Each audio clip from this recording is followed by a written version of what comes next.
विधानसभा चुनाव से पहले भारतीय जनता पार्टी के खेमे में जो खलबली मची है उसे दूर करने के लिए अब जन आशीर्वाद यात्रा का सहारा लिया जा रहा है। 16 अगस्त से उत्तराखंड में ये जन आशीर्वाद यात्रा निकलेगी और इसके जरिए जनता के बीच जाकर अपनी उपलब्धियां गिनाने की कोशिश बीजेपी करेगी। केंद्रीय राज्य मंत्री अजय भट्ट, उनको ये जिम्मेदारी सौंपी गई है कि वो इस यात्रा की शुरुआत करें।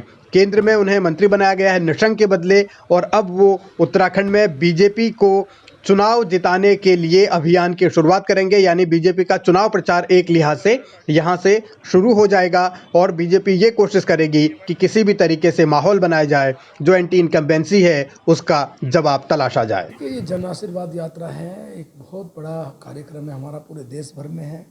उत्तराखंड राज्य में भी हम लोग इस यात्रा को नारसन से लगाकर और पूरे देहरादून आएंगे, देहरादून से फिर हरिद्वार होते हुए और जसपुर होते हुए उधम सिंह नगर ज़िले में जाएंगे, फिर नैनीताल ज़िले में जाएंगे। ये यात्रा हमारा पूरा एक कार्यक्रम, बृहत कार्यक्रम बनाया है और मैं समझता हूँ कि पार्टी के कार्यक्रम तय करना ये पार्टी का कार्य होता है।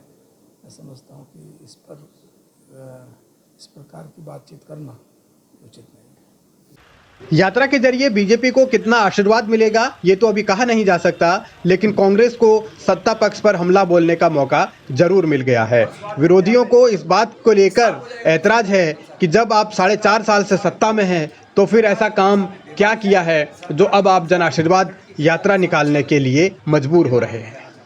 बीजेपी अब चुनाव आया है तो सब यात्राएं निकालेगी, आशीर्वाद यात्रा निकालेगी, अधिकार यात्रा निकालेगी, रोजगार यात्रा निकालेगी, राशन बांटो यात्रा निकालेगी, नगद नारायण योजना निकालेगी, सब निकालेगी बीजेपी धीरे धीरे, क्योंकि चुनाव है।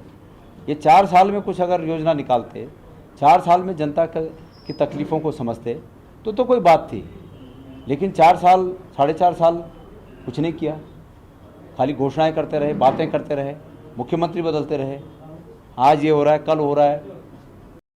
यात्रा के बहाने सत्ता पक्ष और विपक्ष में युद्ध छिड़ा हुआ है। दूसरी तरफ बीजेपी के अंदर भी खेमेबाजी कम नहीं है। अजय भट्ट का कैंप अपनी ताकत दिखाने की कोशिश इस जन आशीर्वाद यात्रा के जरिए करेगा, तो संगठन और सरकार भी ये कोशिश करेंगे कि कैसे सबको साथ लेकर चलना है।